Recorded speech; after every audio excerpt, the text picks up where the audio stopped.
Gostaria de convidar os irmãos a abrirem suas Bíblias no livro de Filipenses, carta de Paulo aos Filipenses, segundo capítulo.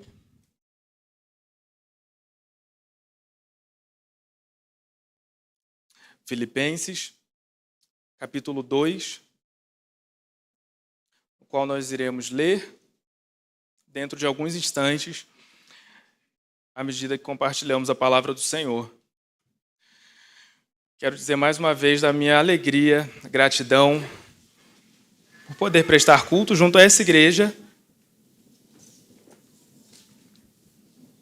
e por poder, mais uma vez, compartilhar a palavra do Senhor a essa congregação. No último final de semana, estive junto a alguns irmãos em Montes Claros para um congresso que aconteceu. No domingo pela manhã nós estávamos retornando para Belo Horizonte e por isso eu não pude participar do culto pela manhã do último domingo, em que o pastor Tarcísio começou a falar sobre pequenos grupos, sobre discipulado, sobre a vida de um discípulo. No princípio da semana, quando eu ainda não tinha conseguido ouvir a mensagem do domingo pela manhã, parando, me debruçando no texto para que eu pudesse compartilhar essa manhã com os irmãos, o Senhor falou ao meu coração num texto e eu fui compartilhar com a Lígia. E ao terminar de compartilhar o texto com a Lígia, alguns insights que surgiram a partir da leitura dele, o que o Senhor falou ao meu coração, ela falou assim: mas isso foi exatamente o que o pastor Tarcísio falou no domingo de manhã. Você pretende repetir a mensagem? Você assistiu? O que aconteceu? E aí eu fui dar mais uma lida, ouvi a mensagem e tudo mais. Era o texto que eu havia compartilhado com a irmã Eliana, que nos ajudou a preparar essa liturgia preciosíssima para amanhã desse culto. Mas então, buscando um novo texto em que o Senhor pudesse falar aos nossos corações, e um texto em que o Senhor falou profundamente ao meu coração, eu cheguei à carta de Paulo aos Filipenses, no capítulo 2, o texto que eu pretendo compartilhar nessa manhã com os irmãos. Filipenses 2, a partir do versículo 1, nós lemos o seguinte, Paulo exortando os irmãos, diz o seguinte: se há, pois, alguma exortação em Cristo, alguma consolação de amor, alguma comunhão do Espírito, se há entranhados afetos e misericórdia, completai a minha alegria, de modo que penseis a mesma coisa, tenhais o mesmo amor, sejais unidos de alma, tendo o mesmo sentimento. Nada façais por partidarismo ou vanglória, mas por humildade, considerando cada um os outros superiores a si mesmos. Não tenha cada um em vista o que é propriamente seu, senão também cada qual o que é dos outros. Tende em vós o mesmo sentimento que houve também em Cristo Jesus, pois ele, subsistindo em forma de Deus, não julgou como usurpação ser igual a Deus. Antes, a si mesmo se esvaziou, assumindo a forma de servo, tornando-se em semelhança de homens, e reconhecido em figura humana, a si mesmo se humilhou, tornando-se obediente até a morte e morte de cruz. Pelo que também Deus o exaltou sobremaneira e lhe deu o nome que está acima de todo nome, para que ao nome de Jesus se dobre todo o joelho, nos céus, na terra e debaixo da terra, e toda língua confesse que Jesus Cristo é o Senhor, para a glória de Deus Pai. Vamos orar? Pai amado, eu te louvo, Senhor, por tudo que temos vivido, experimentado nessa manhã, a partir do Senhor e da ação do Teu Santo Espírito, Deus. Te louvo por cada um dos cânticos entoados, te louvo pela tua igreja reunida, vibrante, Pai, vitoriosa, celebrando o Deus Salvador, a quem nós servimos, de quem nós somos filhos. Pai, eu te agradeço pela leitura da tua palavra, te agradeço pelo teu Espírito Santo que ilumina a nossa mente para entender aquilo que o Senhor deseja falar a nós. Eu peço que neste momento este mesmo Espírito, Pai, por meio da vida do teu servo, comunique aquilo que o Senhor deseja à tua igreja.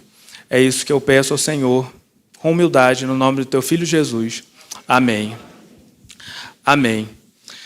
Meus irmãos, acerca desse texto que nós terminamos de ler, um aspecto é muito claro para mim, evidente no que Paulo está falando àqueles irmãos, que é o fator união, a unidade daquela igreja.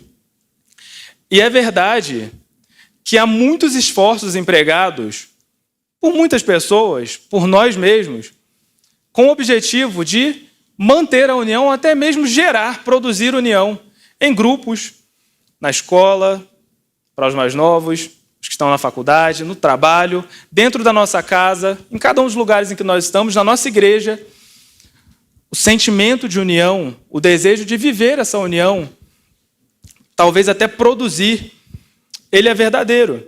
Há um tempo atrás eu conheci uma empresa especializada em promover a integração e a união entre pessoas. O objetivo deles é, por meio de dinâmicas de grupo, por meio de, do gerenciamento de conflitos, algo do tipo, proporcionar a um grupo específico, empresarial, ou seja, o grupo que procure pelo serviço deles, um sentimento de pertencimento, levá-los ao entendimento de que eles têm algo em comum e que, por isso, eles precisam caminhar juntos. Tem gente que paga para isso, que paga para conseguir gerar, produzir ou manter a união entre um grupo, entre pessoas de um determinado corpo.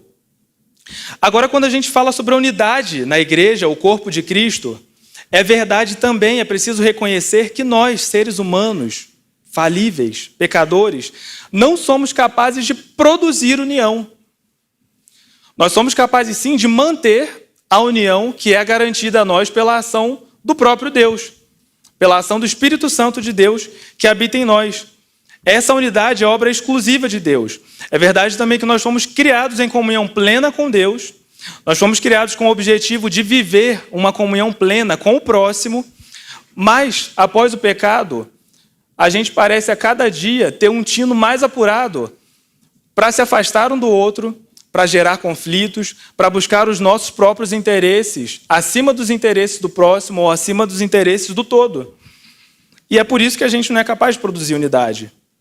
Mas com a ajuda do Senhor, nós podemos mantê-la. O presbítero Haroldo Pinot, presbítero é um irmão, da igreja presbiteriana, ele vai dizer que em tempos de tantas aflições e tristezas, de desajustes nos relacionamentos, o livro de Filipenses, ele vem preencher uma necessidade urgente da nossa vida e das nossas igrejas, em que a alegria e os bons relacionamentos precisam ser visíveis por todos. E esse é o convite para que cada cristão regenerado pelo Senhor viva em suas vidas. Viva essa união que vem do próprio Deus e faça esse viver notório a todos os homens, a todos que nos percebem. Escrevendo aos Filipenses, então, Paulo vai fazer uma transição do capítulo 1 para o segundo capítulo que nós lemos, dos perigos externos à igreja aos perigos que haviam ali dentro. No capítulo 1, nos versículos 27 e 28, nós vemos Paulo alertando aqueles irmãos sobre a importância de que eles vivessem de acordo com o Evangelho de Cristo, para que quando fossem atacados pelo adversário, e a gente está falando de uma igreja que estava enfrentando um contexto de perseguição, eles pudessem se manter firmes. Mas Paulo passa a falar do capítulo 1 sobre os perigos que vêm de fora, para falar no segundo capítulo sobre os perigos que haviam dentro, que poderiam minar também a unidade da igreja. E ele diz que eles deveriam manter-se unidos, firmes, como um corpo só em Cristo, para que, no caso de serem atacados por aqueles primeiros inimigos, eles fossem um só corpo, para que eles estivessem em união, para que eles tivessem uma só maneira de pensar, então pudessem resistir o mal. Paulo, então, deixa a ameaça de um mundo hostil para tratar de um problema igualmente ameaçador, que é o problema da comunidade dividida. Paulo alerta aqueles irmãos para o fato de que uma igreja dividida, ela é uma presa fácil no caso de um ataque externo. Então, na exortação que ele traz à igreja de Filipos, uma igreja que já era operosa, e ele reconhece isso também no capítulo 1, uma igreja dedicada ao Senhor, uma igreja sobre a qual Paulo enfatiza que em todas as súplicas e orações dele, ele se lembra deles com alegria, pedindo que o Senhor os mantenha firmes. Paulo enfatiza alguns aspectos muito importantes para a manutenção desse presente tão gracioso que o Senhor dá a eles, que é a comunhão com o seu povo, a comunhão de Deus com o povo e a comunhão entre si. Paulo chega a dizer, no versículo 2 que nós lemos, o seguinte: olha, por meio da observância desses aspectos que são descritos, a minha alegria vai ser completa em vocês, e por isso o tema dessa mensagem é: completai a minha alegria. Paulo está falando de uma igreja que é a igreja de Cristo, uma igreja viva, uma igreja eficaz, uma igreja que já alegra o coração do Senhor, mas que pode dar um passo a mais e dar ao próprio apóstolo Paulo e, em última análise, ao Senhor Deus, uma alegria completa. E eu gostaria de compartilhar com os irmãos, a partir da leitura e da exposição desse texto, sobre quais são esses aspectos pelos quais nós podemos fazer a alegria do Senhor completa, por meio da nossa comunhão, por meio da vida em comunidade da nossa igreja. O primeiro deles que eu percebo nesse texto, e está presente no versículo 1 do capítulo 2 de Paulo aos Filipenses, é a exortação em Cristo. A palavra traduzida para nós como exortação, paráclesis no original grego, ela pode também ser interpretada e entendida como encorajamento, como exortação, como a palavra que foi utilizada aí, que é a chamada à atenção, uma pessoa que precisa num certo momento, pode ser também entendida como conforto em Cristo. Paulo está chamando aqueles irmãos a uma vida e a um relacionamento que enfatize e que busque isso no seu viver. O próprio Senhor Jesus, antes de subir aos céus, orienta a esse mesmo encorajamento, essa mesma exortação, esse mesmo conforto em Cristo, quando ele diz em Mateus 28, versículos 19 e 20, orientando-nos aos discípulos a fazerem novos discípulos e ensinarem esses novos discípulos a guardar tudo aquilo que o próprio Senhor Jesus havia ordenado, nos prometendo que ele mesmo estaria conosco até a consumação dos séculos. Paulo também, falando aos irmãos da igreja de Colossos, capítulo 3, versículo 16, ele vai dizer: habite ricamente em vós a palavra de Cristo, instruí-vos e aconselhai-vos mutuamente em toda sabedoria, louvando a Deus com salmos e hinos e cânticos espirituais com gratidão em nosso coração. Eu quero enfatizar aqui a orientação que Paulo dá à igreja de Colossos de que instruam-se e aconselhem-se mutuamente em toda sabedoria, uma sabedoria que vem do Senhor. Nós experimentamos aqui na nossa igreja uma organização missionária, que inclusive volta hoje às atividades, Embaixadores do Rei. E um mote da organização dos Embaixadores do Rei, da qual eu pude participar quando mais novo, é construindo meninos para não remendar homens. O que esse lema, o que esse mote quer dizer? Se nós trabalharmos bem no estabelecimento de um fundamento, de uma base bem sólida, enquanto você ensina meninos, enquanto você os instrui no caminho, você não vai precisar reparar possíveis e futuros erros lá na frente. Eles podem vir a acontecer por causa da nossa falha, por causa do nosso pecado, mas eles vão ser reduzidos exponencialmente se eles forem construídos sobre o fundamento, sobre a base, o firme alicerce, que vem do próprio Senhor Deus, que está registrado na palavra dele, qual o Espírito Santo nos faz entender. Então, com esse mote que há nos embaixadores, caminha também um compromisso que conselheiros têm, que cada um que discipula esses embaixadores tem, de instruir, de discipular, de ensinar esses meninos desde a idade mais nova, para que eles se tornem grandes homens do Senhor, que sirvam ao Senhor, que dificilmente vão resvalar, ou que se resvalarem lá na frente, vão rapidamente se lembrar do caminho que foram ensinados e retornar para os caminhos do Senhor.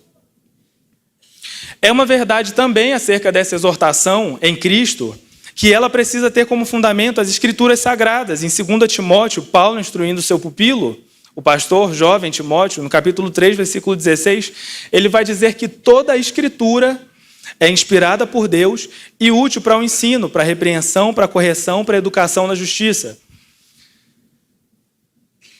Por vezes, ao ensinar novas pessoas, ao exortar, ao aconselhar, nós podemos ser tentados a utilizar de ferramentas próprias, utilizar de pressupostos que a gente criou, a instruir conforme a nossa herança cultural, familiar. E esses são todos muito úteis, sim, possivelmente podem ser para instruir, mas todos eles precisam ser provados pela palavra do Senhor, que é a regra final para as nossas vidas. É preciso que, ao ensinar, ao exortar, essa exortação seja feita em Cristo, conforme Paulo, falando aos Filipenses, falou. Utilizando-se de homens, servos de Deus, conforme o próprio apóstolo Paulo era, mas exortando não daquilo que via de si próprio, mas que vinha do próprio Senhor Jesus Cristo. Mas Paulo também fala de um outro aspecto importante, a comunhão entre os irmãos, um aspecto que só é experimentado no seio da igreja, no meio de um relacionamento discipulador, em meio a uma vida em comunidade. que é a comunhão do Espírito, que está presente também no versículo 1 do capítulo que lemos. É verdade que o Espírito Santo de Deus que habita em nós nos reconectou, nos ligou ao próprio Deus, mas com isso também nos ligou a tudo aquilo que foi perdido com o pecado, nos ligou com o nosso próximo, de quem nós fomos alienados por meio da queda, nos ligou com o restante da criação de Deus, de que nós também fomos afastados e nos voltamos contra no momento da queda. Então esse Espírito Santo que habita em nós, ele é capaz de nos reconectar e de nos unir a esse único corpo. E esse Espírito Santo, ele é capaz de determinar a morte de toda e qualquer desavença que haja no seio da igreja. No texto que nós lemos, Paulo fala sobre um partidarismo que havia na igreja de Filipenses. Esse partidarismo era expresso de diversas formas. E eu vou destacar 2 aqui. E graças a Deus isso só acontecia lá na igreja de Filipos, não acontece com a nossa igreja hoje. Mas uma dessas questões é o trabalho sem unidade. Paulo fala de uma igreja que estava servindo a Deus, no capítulo 1 de Filipenses, ele está falando de uma igreja em que todos ali têm o objetivo e o desejo no coração de servir ao Senhor. No versículo 27, isso fica evidente, de fazer o nome de Deus conhecido, levar Jesus a todos os que fossem possíveis, aos confins da terra, mas cada um estava fazendo da sua própria maneira. Estava cada um puxando para um lado, buscando seus próprios interesses, acima da glória de Cristo. Por meio de ações desordenadas, eles buscavam preencher e ir ao encontro de um só objetivo. Isso é impossível. Não é possível que um corpo desordenado, trabalhando sem unidade, possa alcançar um só objetivo. É uma maneira pela qual o partidarismo se faz presente na igreja. Uma outra coisa que acontece, está também na carta de Filipenses, agora no capítulo 4, no versículo 2, por meio de conflitos dentro da igreja. Paulo falando aos irmãos de Filipos e pedindo por meio da vida de 2 irmãs líderes naquela igreja de Filipos, Evódia e Sintique, pedindo que elas pensassem de forma conforme, tivessem uma só maneira de pensar no Senhor. Paulo está pedindo para que elas deixem de lado todo e qualquer conflito que pudesse haver entre elas.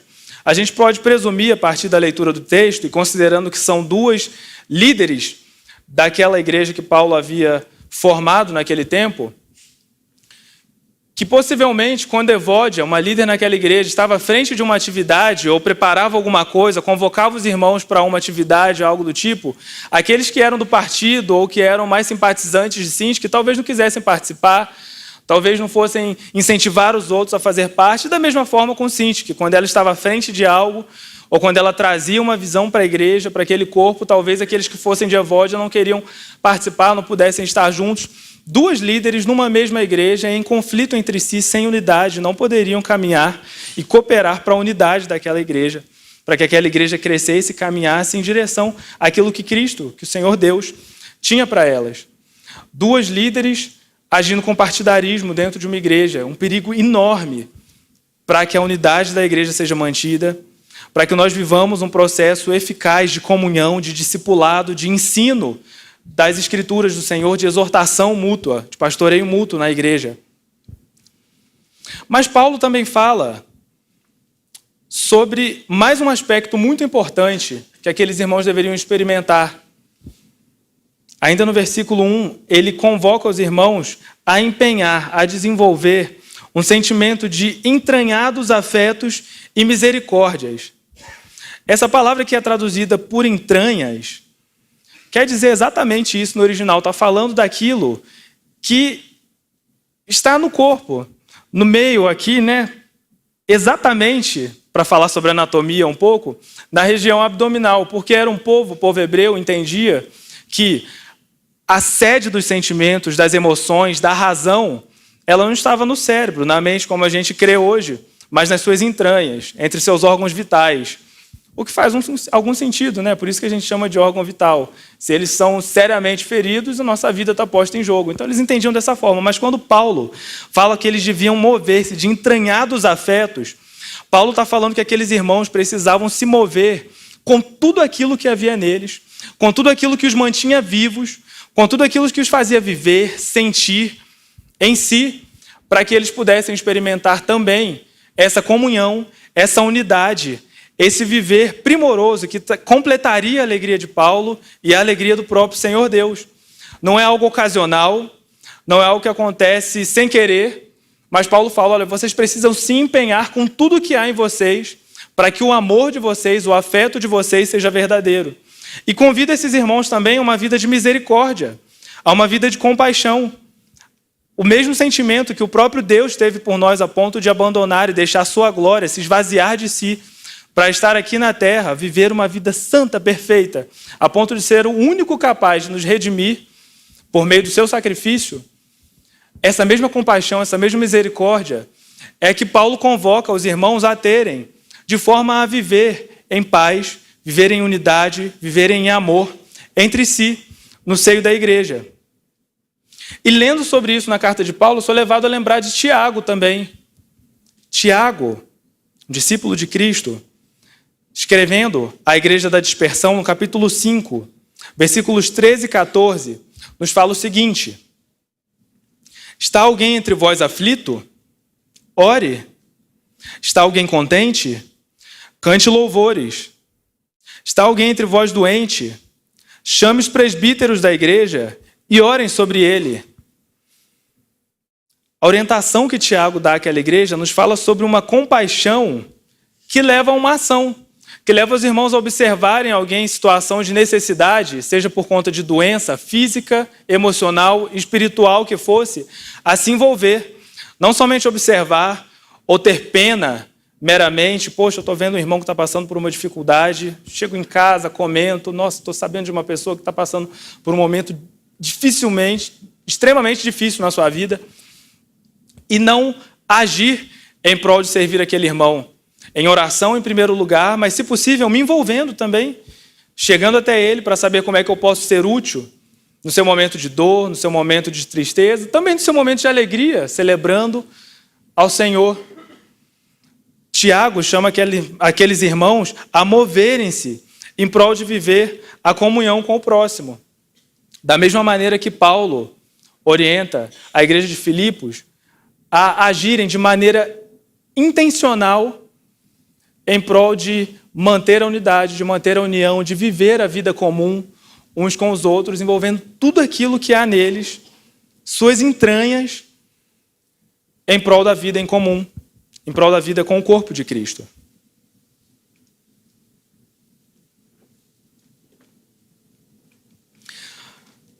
Mas Paulo também dá mais algumas orientações a esses irmãos.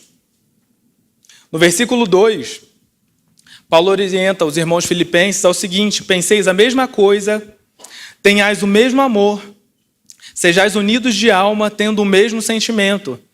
E essa é uma orientação que Paulo não dá só à igreja de Filipos. Essa é uma tônica das cartas de Paulo, quando ele está orientando os irmãos sobre como viver em comunidade, como viver em igreja. Falando aos Romanos também, no capítulo 15, versículo 5, Paulo diz: ora, o Deus da paciência e da consolação vos conceda o mesmo sentir de uns para com os outros, segundo Cristo Jesus. Ou seja, o Deus lhes conceda o mesmo sentir de um para com os outros. Falando aos Coríntios, na primeira carta, capítulo 1, versículo 10, Paulo fala: rogo, irmãos, pelo nome de nosso Senhor Jesus Cristo, que faleis todos a mesma coisa, e que não haja entre vós divisões. Antes, sejais inteiramente unidos, na mesma disposição mental e no mesmo parecer. Na segunda carta aos Coríntios, capítulo 13, versículo 11, mais uma vez, Paulo orientando a mesma igreja, diz: aperfeiçoai-vos, consolai-vos, sede do mesmo parecer, vivei em paz, e o Deus de amor e de paz estará convosco. Paulo não está exortando os irmãos à total abnegação de quem eles são. Esqueça quem você é, esqueça de onde você veio, esqueça do seu querer, da sua maneira de pensar. Não é isso que Paulo está fazendo. Até porque foi o próprio Deus, em sua extrema sabedoria, que nos criou diversos como nós somos, com características diferentes, com personalidades diferentes, com jeitos de fazer diferentes. Então Paulo não está chamando esses irmãos à anulação, mas Paulo está chamando e convocando esses irmãos para que deem lugar a Deus a mentalidade que é comum no meio de toda essa diversidade, que é a mentalidade do próprio Deus. É o pensamento do Senhor, um Deus em quem não há divisão, Por isso Paulo convida aqueles irmãos, olha, que Deus seja um em nós, que nós tenhamos essa uma maneira de pensar, em meio à diversidade, mas que o Senhor nos mostre aquilo que vem dele, que o Senhor nos dê a visão, que o Senhor nos mostre qual é o seu querer para a sua igreja, que o Senhor nos mostre qual é o seu querer para o nosso grupo, para a nossa convivência, e para que assim nós possamos, então, fazer a manutenção dessa unidade que vem do próprio Deus. Quando Paulo orienta os irmãos, nesse mesmo versículo 2, a terem o mesmo amor, Paulo está dizendo que, mesmo e apesar das nossas falhas, apesar de possíveis desafetos que possam surgir, o nome de Deus deve ser exaltado quando nós temos e mantemos esse mesmo amor. É verdade que é muito fácil nós amarmos aqueles que são iguais a nós, aquele com quem nós compartilhamos laços de sangue ou até mesmo um pouco mais de afinidade, um estilo musical que seja capaz de unir pessoas, um time de futebol é capaz de unir pessoas. Agora, a dificuldade está em manter o mesmo amor com aquele que é diferente, com o outro, com o distinto de nós, com aquele que nos leva a caminhar mais uma milha. É com esse que Paulo nos orienta a manter o mesmo amor. E com isso nós temos a oportunidade de mostrar o amor com que Cristo nos amou, apesar da nossa própria imperfeição e apesar do nosso pecado. Cristo, Jesus, encarnado na terra, homem, mas também totalmente Deus, mantinha em si um caráter de quem nós não podemos falar nada, perfeito. E isso é inegável. Esse Deus vem até nós, vem à terra, e se dispõe a se relacionar com o outro, se dispõe a se relacionar e viver em meio ao diferente, ao pecador, aquele que confrontava sua própria essência enquanto Deus, por amor a nós. É o amor que nós somos convidados a manter e nutrir uns pelos outros. E eu gostaria de pedir licença aos irmãos para compartilhar de uma experiência que nós temos tido durante cerca de 1 ano em casa com a pequena Elisa.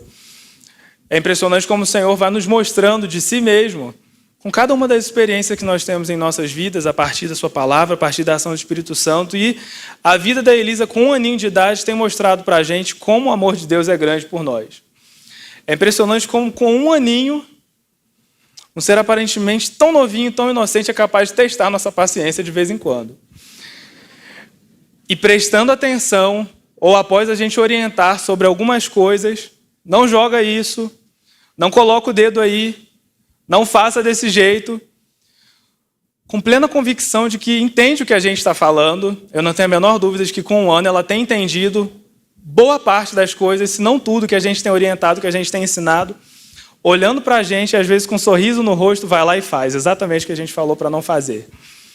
Testa a nossa paciência, nos prova, mas com isso também eu percebo a graça e o amor de Deus tão grandes, que por meio do nosso amor humano, falível, a gente consegue observar e ainda assim amar, ter compaixão, misericórdia daquela vidinha que foi gerada por Deus em nós, por meio de nós, conseguir perceber como o amor de Deus é grande, um amor que, diferente do nosso, que é condicional, que é imperfeito, mas um amor perfeito, incondicional, agiu e age sobre as nossas vidas de maneira a nos conceder salvação, de maneira tão graciosa, apesar do nosso pecado, apesar da nossa falha, apesar das nossas malcriações, continuar nos amando, se achegar a nós, estender as mãos para nós.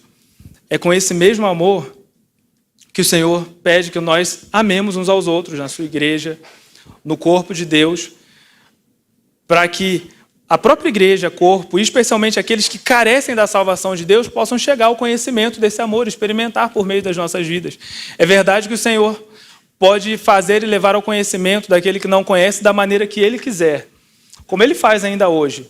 A gente ouve relatos, por vezes, em Oriente Médio, algo do tipo, pessoas que têm se convertido por meio de sonhos, Deus falando e revelando seu amor a eles. Mas também é verdade que o Senhor deseja utilizar a nós, usar as nossas vidas, seus discípulos, como instrumentos para que nós sejamos canais desse amor àqueles que estão à nossa volta.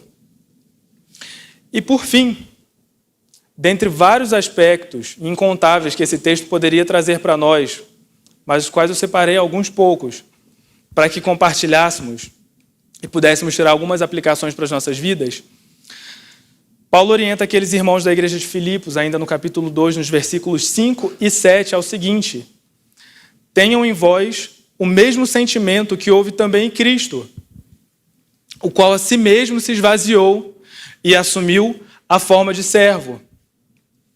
Se Paulo anteriormente falou à igreja acerca da necessidade de fugirem desse partidarismo, dessas divisões, Paulo agora vai falar a maneira pela qual eles podem experimentar essa união e se afastar disso, cumprir essa tarefa.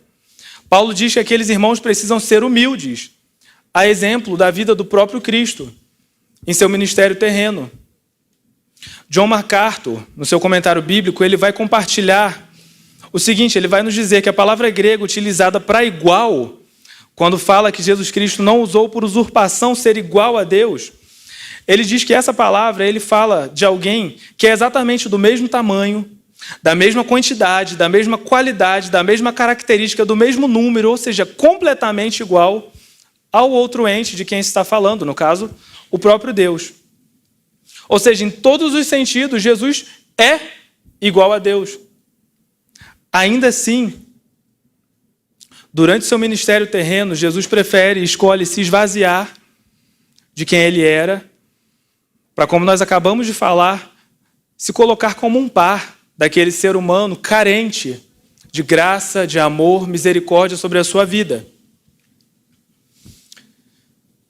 O problema que nós enfrentamos, às vezes, para manter essa união, essa unidade, é que mesmo estando longe de ser igual a Deus, por vezes a gente quer se colocar numa posição muito parecida. A diferença de Cristo, que era igual a Deus, mas não quis se colocar nessa posição para se vangloriar, para se exaltar, a glória era devida ao Pai. Às vezes, sem ser igual a Deus, nessa essência, a gente quer se colocar nessa posição. Então, nós nos recusamos a reconhecer as nossas fraquezas, nos recusamos a reconhecer a nossa imperfeição, nós queremos definir o rumo da nossa própria vida, às vezes queremos definir o rumo da vida do outro, nós queremos nos posicionar sobre os outros, sobre todos, nós queremos ser servidos em vez de servir, queremos julgar as atitudes dos próximos, ou seja, parecemos nos esquecer de que esse lugar, ele pertence ao próprio Deus. E quando a gente adota essa postura, a gente corre um risco grande de não dar espaço à ação do próprio Espírito de Deus em nossas vidas, para que nós sejamos lapidados, transformados, por meio da ação do Espírito diretamente em nós, esse Espírito que habita em nós, por meio da ação e do serviço da sua igreja, da comunidade de fé, sobre quem nós falamos que é possível também ser exortados, ser encorajados, ser impulsionados para o serviço, para viver para o Senhor. Então perdemos a oportunidade de viver e de experimentar essa união maravilhosa que o Senhor tem para nós. Como resultado desse trecho que nós lemos, Paulo vai apresentar o que se obteve por meio do maravilhoso viver de Cristo, esse viver humilde, esse viver de servo. Paulo vai dizer que o nome de Deus é glorificado por meio da vida de Jesus Cristo, o servo sofredor, humilde. Paulo vai dizer que todo o universo, então, é convidado a adorar a Jesus Cristo como Senhor, quando ele nos diz que todo joelho se dobra perante o Senhor, nos céus, na terra e debaixo da terra. Ele está falando de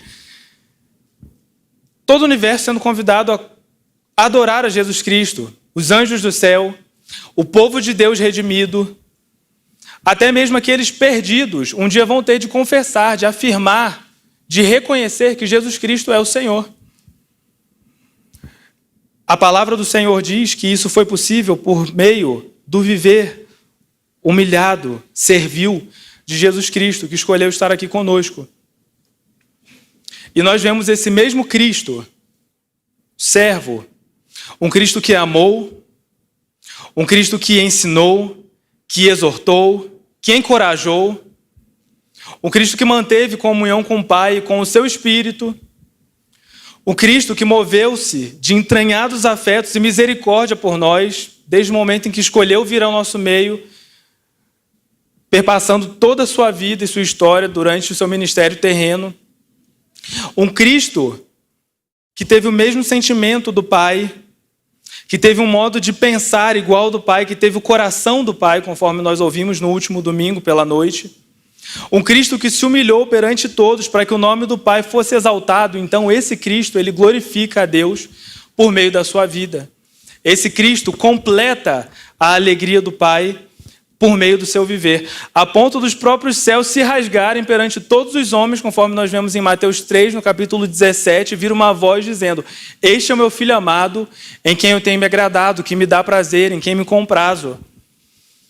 Um viver que busca viver dessa forma, ele completa a alegria do Pai em si, por meio do seu proceder. E o que isso tudo tem a ver com discipulado? O que isso tudo tem a ver com pequenos grupos, já que era o nosso objetivo em falar aqui, compartilhar a igreja nessa manhã, conforme nós temos falado nesses dias? Eu tenho certeza absoluta, e nesses 8 anos que eu tenho conhecido a Igreja Batista do Barro Preto, pouco tempo se comparado a irmãos que estão aqui há muito mais tempo do que isso, tenho percebido que a Igreja Batista do Barro Preto é uma igreja operosa, é uma igreja eficaz no seu serviço ao Senhor. É uma igreja que, como a gente falou em junho desse ano, há 96 anos, tem proclamado a verdade de Deus ao mundo. É uma igreja fiel à palavra. É uma igreja missionária. É uma igreja que, com certeza absoluta, alegra o coração do Pai em tudo que faz. Mas eu também acredito que o Senhor tem um convite para a nossa igreja, para que hoje, ainda, e a partir de hoje, nós possamos completar essa alegria, galgar um degrauzinho a mais naquilo que nós temos feito para o Senhor por meio da ação do próprio Espírito dele em nós. Nos aprofundando na experiência desses aspectos tão importantes que estão expressos na palavra do Senhor que nós relembramos aqui hoje. Então, se hoje, numa igreja que já tem trabalhado há alguns anos com pequenos grupos, e desde que eu cheguei eu tenho tido a oportunidade de me envolver e perceber que é uma igreja que tem experimentado comunhão, estreitamento de laços por meio dos pequenos grupos, edificação por meio da palavra, uma igreja que tem promovido um espaço para a intercessão da vida de uns pelos outros, nós podemos caminhar um pouquinho mais experimentando nesses mesmos pequenos grupos alguns desses aspectos que nós compartilhamos aqui. E nesse tempo é isso que a gente quer trazer e expandir o nosso entendimento acerca da finalidade dos nossos pequenos grupos na nossa igreja para esse tempo. A partir de cada um dos participantes, a partir dos seus líderes, a partir dos seus supervisores, vindo da visão que o Senhor tem colocado na direção dessa igreja, no pastor e líder dessa igreja, passando por cada um de nós, nos convidando a fazer também dos pequenos grupos um ambiente em que nós possamos nos exortar, nos encorajar, confortar uns aos outros, estando abertos para isso, sem máscaras, sem medo do que essa exortação pode trazer, mas abertos e prontos para experimentar do próprio Senhor e do Espírito que conduz esse processo, sabendo que Ele tem o melhor para nós, sabendo que o Senhor deseja trabalhar em cada um de nós para a edificação do seu próprio corpo. Nós queremos também compartilhar e experimentar nesses pequenos grupos um ambiente em que a comunhão do Espírito é buscada. Essa comunhão que nós perdemos uns com os outros, por meio desse Espírito que habita em nós, é capaz de nos unir, nos levando a ter um só pensamento, nos levando a viver um só amor, nos levando a compreender e ter a visão alinhada com o propósito do Senhor para a sua igreja. Nós gostaríamos também e queremos experimentar nos pequenos grupos, a partir desses relacionamentos intencionais que o processo discipulador nos traz a experimentar, que nós possamos nos aprofundar ainda mais na expressão da graça e da compaixão de Deus por meio da vida um dos outros. A partir da comunhão e da vivência com os irmãos, deixando que eles nos conheçam as nossas vidas, nos bastidores mesmos, é possível que eles possam ver as áreas em que nós precisamos ser trabalhados, que eles possam ver as áreas em que nós temos tido dificuldade, nos mais diversos aspectos, desde a espiritualidade, passando por questões emocionais que muitos de nós enfrentamos, passando por aspectos, quem sabe, materiais, financeiros, pelos quais nós poderemos também auxiliar e ajudar uns aos outros, em vez de esperar de que a igreja, instituição, possa fazer. os irmãos vivendo unidos, juntos, possam se mobilizar, ajudar, servir, ter compaixão, graça, misericórdia de Deus expressa pela vida dos nossos irmãos e daqueles que não conhecem o Senhor. E que nós possamos experimentar também humildade, reconhecendo a nossa dependência total do Senhor, reconhecendo as nossas fraquezas, mantendo a prestação de conta aos irmãos, aqueles que receberam. Os líderes tiveram a oportunidade de ver, e os irmãos vão perceber que nos próximos encontros de pequenos grupos nós teremos um momento de prestação de contas, um momento que nós possamos falar a verdade do nosso coração uns aos outros. Em cada lição que a gente for confrontado, que o Senhor falar a nós, se na última quinta nós falamos de entregar nossa ansiedade perante o Senhor, com humildade, com clareza, com objetividade, poder falar, será que eu tenho vivido isso mesmo, experimentado? Entregar tudo ao Senhor? Será que eu tenho sido ansioso? E poder compartilhar com os irmãos sem medo, sem pensar que nós vamos julgar uns aos outros ou nos colocar como juízes, porque a gente já falou hoje também que esse local ele pertence ao Senhor. Nós precisamos ter humildade para reconhecer que nós carecemos desse Senhor e que cada um de nós aqui somos fracos, dependentes do Senhor. Os líderes de pequenos grupos que se preparam durante a semana e que vão compartilhar aquilo ali, possivelmente passam por essas mesmas dificuldades em suas vidas. O Murilo, que pegou o esboço, o sermão do pastor Tarcísio e preparou ali, passa por essas mesmas dificuldades na vida dele e precisa reconhecer isso para que Deus possa agir, então, e ser feito forte por meio da minha fraqueza. Para que o meu irmão possa compartilhar comigo e me dar forças vindas do Senhor por meio de sua vida, para que eu possa vencer, para que eu possa continuar e caminhar em direção ao propósito que o Senhor tem para nós.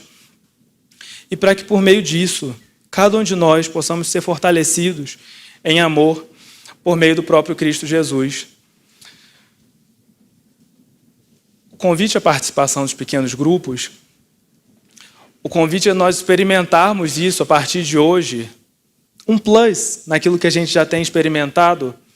Não é um convite a um novo programa, a mais uma atividade na nossa igreja, mas é um convite para um envolvimento maior com o corpo de Cristo por meio da comunhão com o grande grupo, essa igreja aqui reunida aos domingos, às quintas-feiras, nos cultos de oração, em cada um dos momentos que o Senhor tem proporcionado a nós, na EBD, e também no pequeno grupo, naquele ambiente em que nós podemos compartilhar nossas particularidades, em que nós temos a oportunidade de falar daquilo que nós temos vivido, experimentado do Senhor, falar das dificuldades que temos experimentado nas nossas vidas, para que o Senhor, por meio da ação do seu Espírito e por meio da instrumentalidade de outros irmãos que também frequentam esse pequeno grupo, possa agir em nós, possa nos fortalecer, possa trabalhar nas nossas vidas para que nós possamos caminhar um passinho a mais em direção a completar essa alegria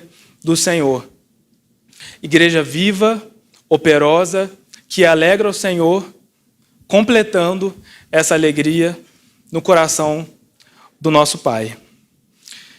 Que o Senhor possa completar sua palavra no nosso coração, que o Senhor possa nos encorajar, que o Senhor possa nos levar a sair da nossa zona de conforto, a nos abrir, a em humildade reconhecer a nossa necessidade do Senhor em nós, reconhecer a importância da igreja do Senhor em nós, para que nós possamos ser moldados, lapidados, como ferro afiando ferro, por meio desse processo discipulador, por meio dessa caminhada em conjunto, para que a alegria do Senhor seja completa por meio das nossas vidas. Nós vamos cantar mais uma música.